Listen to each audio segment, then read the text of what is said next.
Hola, ¿qué tal? Bienvenidos a su clase de Derecho Penal. Vamos a continuar desarrollando lo relativo al ámbito de validez personal de la ley penal y una vez que ya desarrollamos la parte relativa al juicio político, vamos a analizar entonces lo concerniente a la responsabilidad administrativa y penal de los funcionarios públicos a que hacen referencia tanto el artículo 110 como 111 de nuestra Constitución Federal.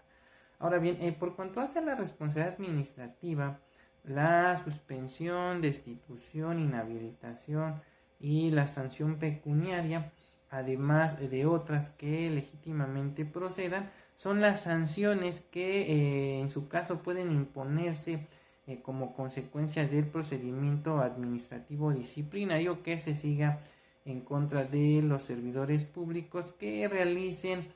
conductas que afecten la legalidad, honradez, lealtad, imparcialidad y eficiencia del servicio público. Esto desde luego de conformidad con lo dispuesto por el artículo 113 de nuestra norma fundamental, el cual regula lo que hoy se conoce como el Sistema Nacional Anticorrupción, que es la instancia de coordinación entre las autoridades de los diferentes órdenes o niveles de gobierno para la prevención, detección y en su caso sanción de responsabilidades administrativas y sobre todo hechos de corrupción, así como la fiscalización y control de los recursos públicos y para el cumplimiento de su objeto. Dicho Sistema Nacional Anticorrupción se sujetará a las bases mínimas que señala el artículo 113 de nuestra Constitución Federal. Ahora bien, por cuanto hace la responsabilidad penal, como ya lo habíamos comentado, el texto constitucional vigente no hace referencia al término fuero ni al desafuero, sino propiamente a lo que se conoce como la declaratoria de procedencia para determinados funcionarios públicos. De esta forma, la fracción segunda del artículo 109 de nuestra Constitución Federal establece que la comisión de delitos por cualquier servidor público o particulares que incurran en hechos de corrupción será perseguida y sancionada en los términos de la legislación penal. Sin embargo, el artículo 111 de nuestra propia norma fundamental enumera a ciertos funcionarios o servidores públicos que no estable perseguir y sancionar, sino mediante el agotamiento previo de un requisito de procedibilidad, como lo es la declaratoria de procedencia. De esta forma, el dispositivo constitucional en comento expresamente dispone que para proceder penalmente en contra de diputados, senadores del Congreso Federal, los ministros de la Suprema Corte, los magistrados de la Sala Superior del Tribunal Federal Electoral, así como los consejeros de la Judicatura Federal, secretarios de Estado, el fiscal general de la República, el consejero presidente y los consejeros electorales del Consejo General del Instituto Nacional Electoral, todos ellos por la comisión de delitos durante el tiempo de su encargo. La Cámara de Diputados deberá declarar previamente por mayoría absoluta de sus miembros presentes en sesión que hay lugar a proceder en contra del inculpado. Luego entonces, si la declaración de la Cámara de Diputados fuese en sentido negativo, pues se suspenderá cualquier procedimiento, pero ello no será obstáculo para que la imputación por la comisión del delito continúe su curso cuando el inculpado haya concluido el ejercicio de su encargo, pues la misma no prejuzga sobre los fundamentos de la imputación en materia penal. Ahora bien, si la Cámara de Diputados declara que sí existe lugar a proceder, el sujeto luego entonces quedará a disposición de las autoridades competentes para que estas actúen con arreglo a la ley. Ahora, por lo que toca al presidente de la República, solo existe lugar para acusarlo ante la Cámara de Senadores en los términos del artículo 110 de nuestra propia norma fundamental, y en este supuesto la Cámara de Senadores es la que resolverá con base en la legislación penal aplicable. Ahora, para proceder penalmente por delitos federales contra ejecutivos de las entidades federativas, diputados locales, magistrados de los tribunales superiores de justicia de las entidades federativas o de la Ciudad de México, así como los miembros de las judicaturas federales, locales, y miembros de organismos a los que las constituciones locales les otorguen autonomía. La declaratoria de procedencia por parte de la Cámara de Diputados solo será en el sentido de que se comunique a las legislaturas locales lo correspondiente para que estas últimas, en ejercicio de sus atribuciones, determinen lo que conforme a derecho proceda.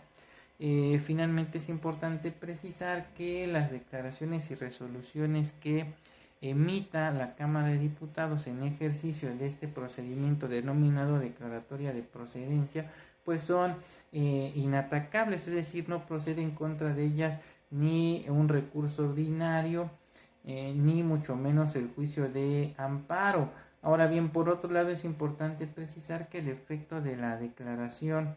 de que ha lugar a proceder en contra del inculpado traerá como consecuencia que éste sea separado de su encargo, en tanto éste se encuentre sujeto a proceso penal. Si éste culmina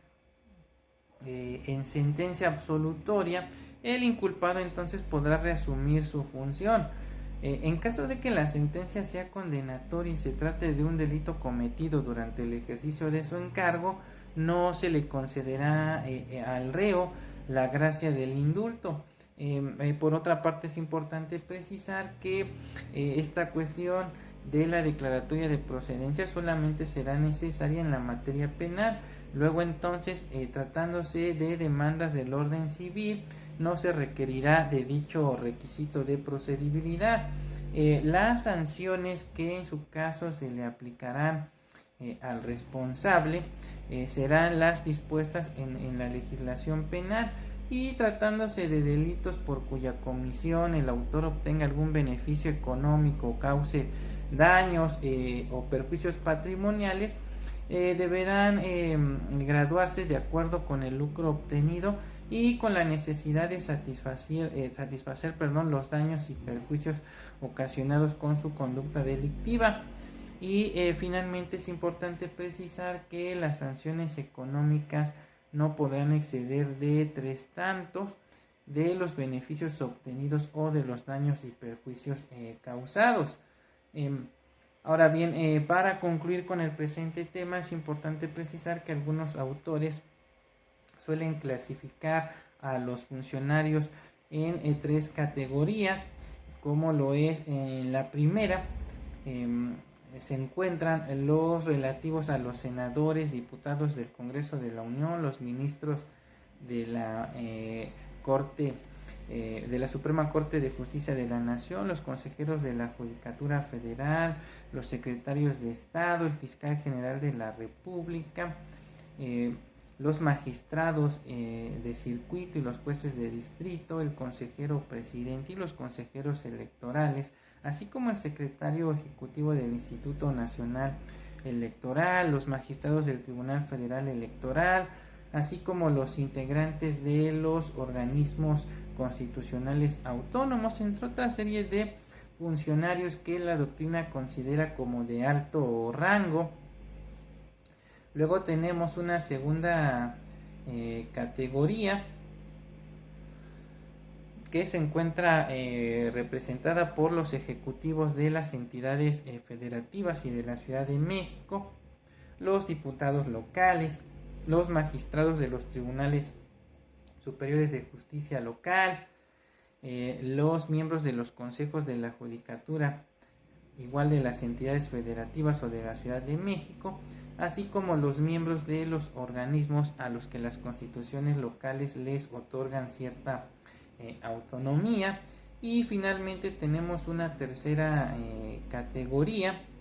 en la cual se incluye exclusivamente al presidente de la República,